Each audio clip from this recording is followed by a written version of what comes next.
Manusia mempunyai itu semua secara aktif, dan Allah menjadikannya dengan begitu sempurna, dengan sangat sempurna.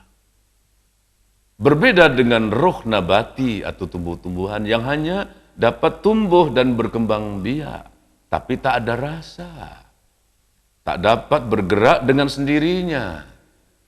Berbeda dengan roh hewani, hewan, walaupun dapat berkembang biak, bergerak, tapi tak mempunyai akal, tak mempunyai rasa. Ada nafsu, tapi tidak mempunyai rasa.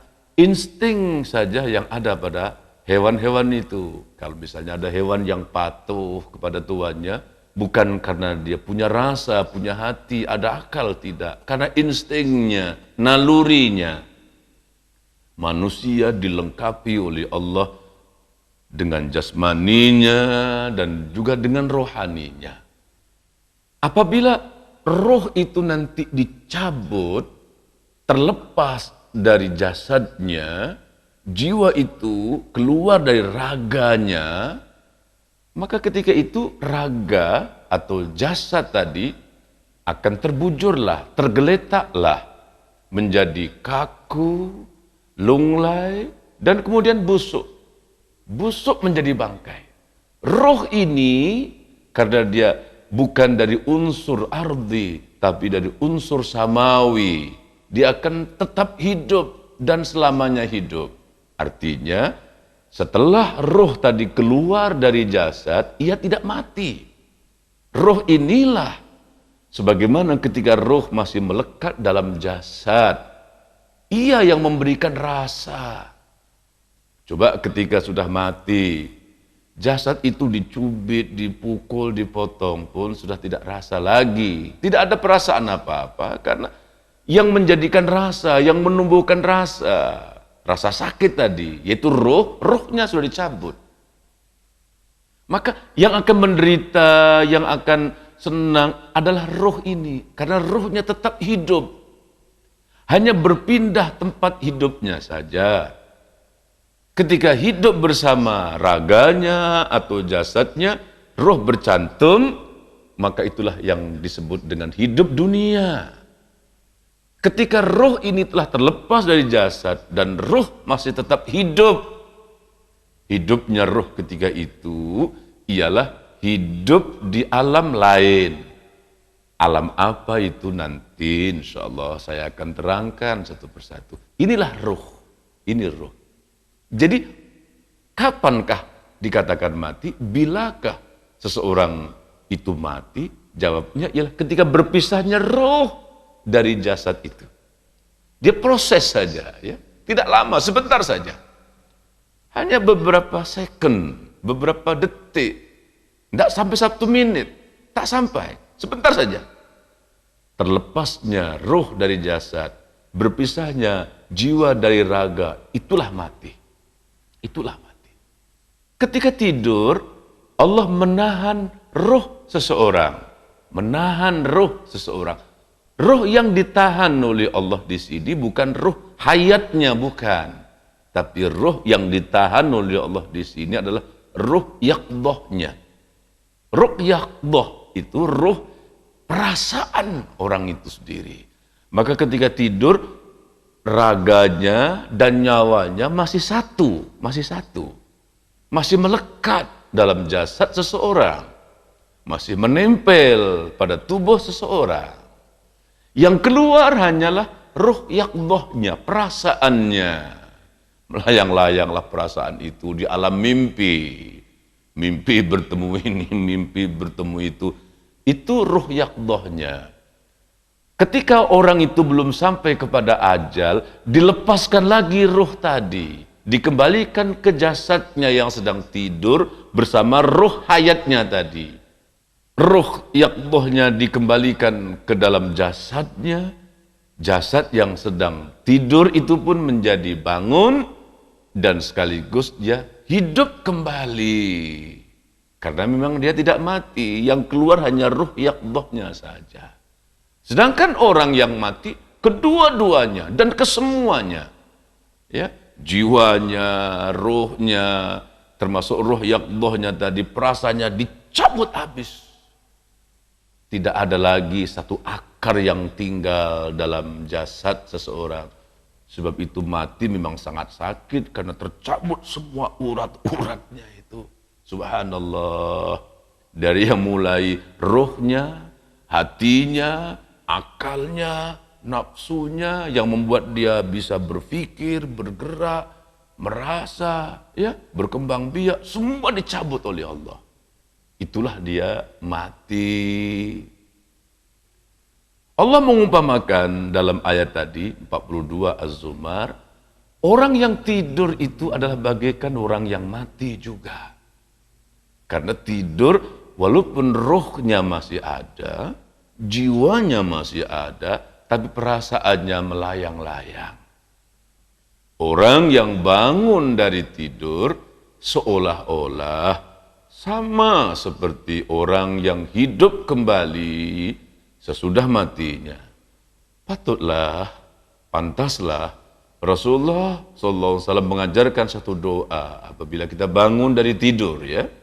Alhamdulillahilladzi ahyana ba'dama amatana wa ilaihin nusyur.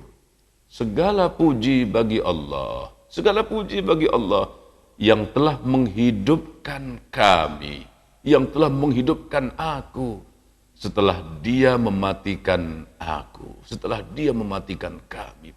Dan kepada Allah lah kami semuanya akan kembali. Bapak-bapak, ibu-ibu, tuan-tuan dan puan-puan yang dirahmati oleh Allah. Itulah mati. Ya. Mati adalah berpisahnya roh dari jasad, bercerainya jiwa dari raga. Ia adalah satu proses, sebentar saja, sebentar. Ya. Setelah roh keluar dari jasadnya, setelah jiwa keluar dari raganya, roh tidak mati, roh tetap hidup. Yang mati hanyalah raganya, yang mati hanyalah jasadnya. Yang kita tangisi, yang kita ratapi, yang dimandikan, yang dikuburkan, itu jasadnya. Itulah mati. Siapa-siapa yang mati itu? Siapa-siapa yang mati itu? Adakah misalnya pengecualian bahwa si fulan tidak akan mati, si anu tidak akan mati? Adakah pengecualian seperti itu? Mari kita coba uraikan sedikit demi sedikit. Semuanya akan mati. Hatta para nabi-nabi dan rasul-rasul Allah yang mulia. Saya katakan nabi-nabi dan rasul-rasul Allah yang mulia, ya. Di kalangan manusia ini, kalau adalah yang mulia, maka yang mulia-mulia adalah orang yang dipilih oleh Allah menjadi nabi atau menjadi rasul. Dan rasul yang paling mulia, rasul yang paling mulia, semulia-mulia nabi dan semulia-mulia rasul adalah Rasulullah Muhammad sallallahu alaihi wasallam. Sedangkan Rasulullah Muhammad sallallahu alaihi wasallam itu pun tak kecualinya mati juga. Innaka mayitu wa innahum mayitun. Sungguhnya kamu, hai Muhammad, mati. Sebagaimana juga mereka mati. Surah Az-Zumar ayat 30. Innaka mayitu wa innahum mayitun. Sungguhnya kamu, Muhammad, mati. Dan mereka juga mati. وَمَا جَعَلْنَا لِبَشَرٍ مِّن قَبْلِكَ الْخُلْدَ أَفَإِن مِّتَّ فَهُمُ الْخَالِدُونَ. Tidaklah kami menjadikan seorang manusia sebelum kamu, hai Muhammad, orang yang kekal selamanya hidup itu. Tidak ada. Seperti halnya juga kamu mati, mereka pun tidak seorang yang tetap hidup dan kekal selamanya. Kullu nafsin za'iqatul maut wa nabluukum bisyarri wal khairi fitnah wa ilayna turja'un. Dan kami, yaitu Allah, akan menguji kamu dengan kebaikan dan keburukan sebagai fitnah, dan kepada kamilah kamu semuanya akan dikembalikan. Surah Al-Anbiya 34 dan 35. Kalau adalah siapa-siapa di antara manusia yang terkecuali dari kematian, terkecuali dari mengalami mati, maka orang yang paling berhak untuk mendapat pengecualian itu adalah para nabi dan para rasul. Dan orang yang paling berhak lagi untuk tidak mati adalah Rasulullah Muhammad sallallahu alaihi wasallam. Padahal nabi-nabi, rasul-rasul, bahkan Rasulullah Muhammad sallallahu alaihi wasallam itu pun mati juga. Semuanya akan mati. Kullu man 'alaiha fan wa yabqa wajhu rabbika dzul jalali wal ikram. Semua yang ada ini fana sifatnya. Semua yang ada ini akan binasa.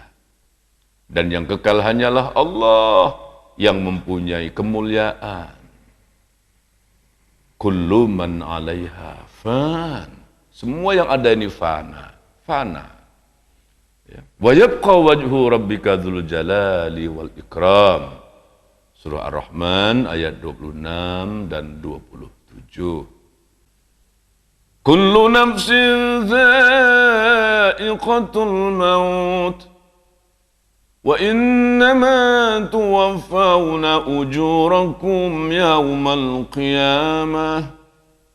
فَمَنْ زُحْزِحَ عَنِ النَّارِ وَأُدْخِلَ الْجَنَّةَ فَقَدْ فَازَ وَمَا الْحَيَاةُ الدُّنْيَا إِلَّا مَتَاعُ الْغُرُورِ.